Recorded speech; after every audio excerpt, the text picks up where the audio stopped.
Баланын көңілі деп, біз Алла берген перзенттің көңілі деп, шариатыбызды, де болса бір башқа нәрсені де азыр біз бияққа қойып, баланың айтқанын қылып атабыз. Бұл нәрсеге бір жөнөкөй эле баланың көңіл деген болған нәрсеге бір болған оқияны сіздерге айтып берсек, Hazreti Luqman мұны пайғамбар емес, Luqman рахматуллахи алейхи болады.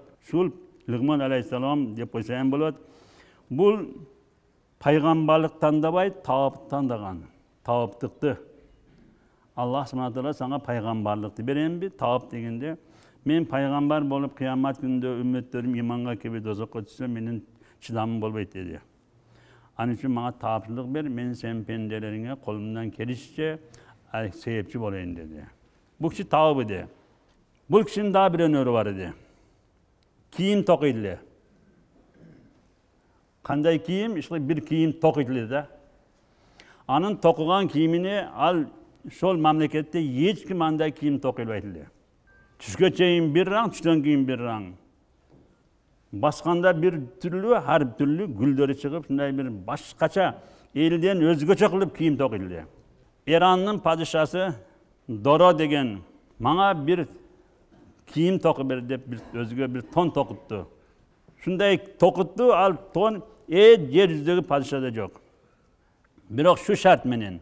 Bul kiyimdi menen başka hiç kim üstüne körbeyin dedi. Eğer sen hiç kim körbesem, üstüne körbesem, menin padişahlığım sana kança gerek bolsa. Eğer dedim şu kiyimden daha bir adam üstüne körüp kalsam, sana ölüm ceza dedi. Bir kamalasın dedi. Makul. Günlerden bir gün padişah şehirde ödünün jaldatları menen, askerleri menen ötüp baraysa bir ton gördü, 6 ton tan kalarlıkta. Elge aytып kaldı. Mana padişahın tonunu kara dedi. Bu kanday adam tokagan eken, kanday adam bu tondu tokagan eken, titken eken degende balдар aytып kaldı. Bunun ustası senin atan dedi. Sen atan dedi. İki balası kerip alıp durup atan moynaga asırıp, yerkelep, ata sizden kolundan da keledigen bizge toku berşi. Biz de padişahınızda bir ton gördük, ay bir tan kalarlık bir ton iken, şunu bizge toku bersen. Ey balam, ben padişaha vade verip koyamın.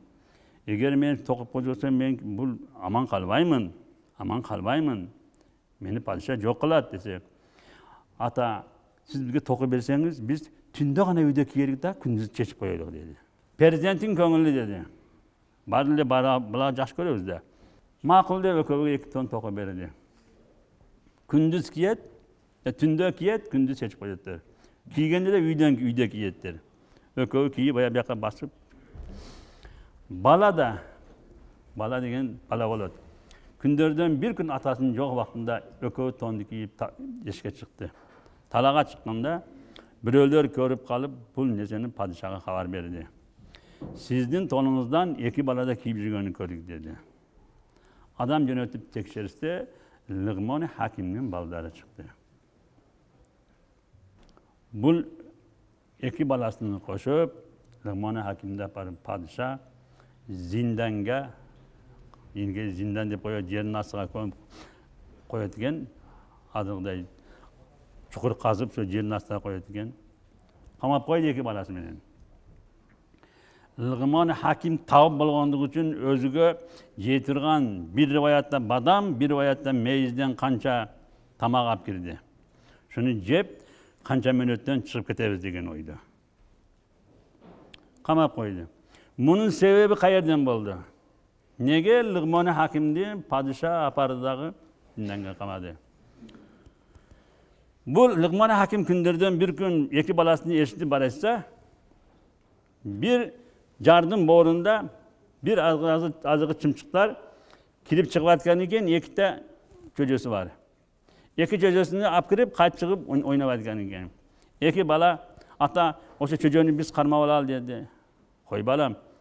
Adette koyuyorlar, yolda barayttabız. Keyin kelgende tutup bereyim dep bayağı çocuğu bayağı çımçıktın ininin oğuzuga bir neseni koyup tosup koydu. Esten çıkıp kaldı. Aradan 3-4 gün öttü. Bir cuma öttü. Oyuna gelip bayağı baldarının sözüne girip şunda iş kıldım diye barayın diye barıp durup bayağı uyasını ozun assa эки баласы чөжөсү өлгөн экен, өзү калган экен. Алла ошонун жазасын кыяматка койбош үчүн дүйнөдө көрсөтүп, эки баласы менен зинданга түштү. Канча вактан кийин зинданда жатып, ал падышаны эстен чыгып калды.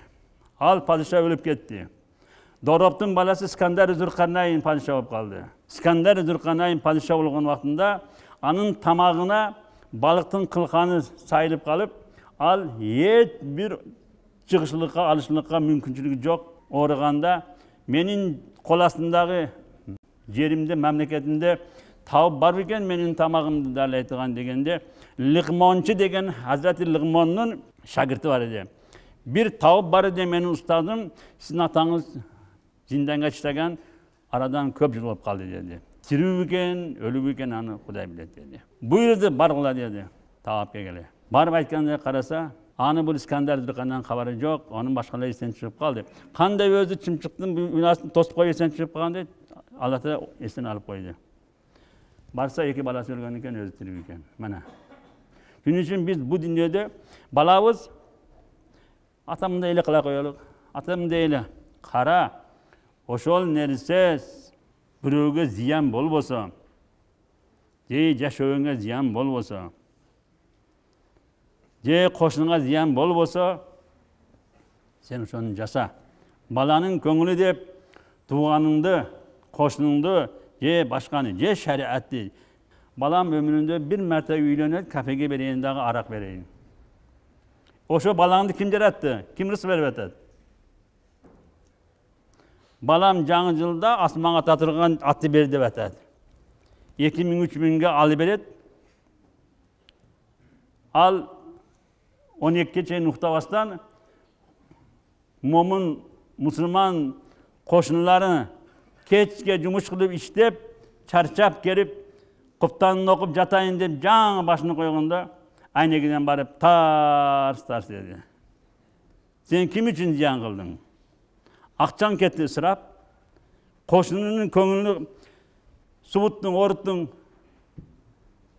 Сен жок шариатта жок нерсени бир бала үчүн жасадың. Балдар, бала ширин. Болот жолу менен ширин да.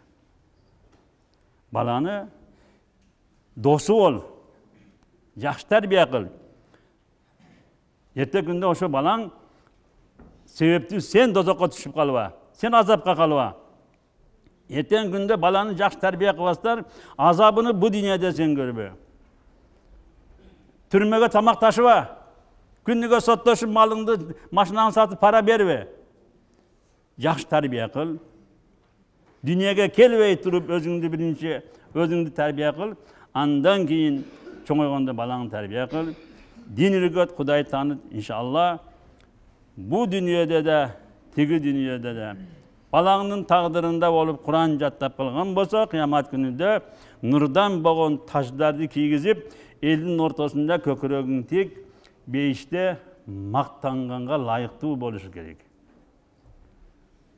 Куран жаттабаса да 5 вакыт намазын окуп, харам халалды биле турган тагдырда барынча илим үйрөтүп коюшулук, Алланын бул өкүмүнү билдиришилик атага милдет.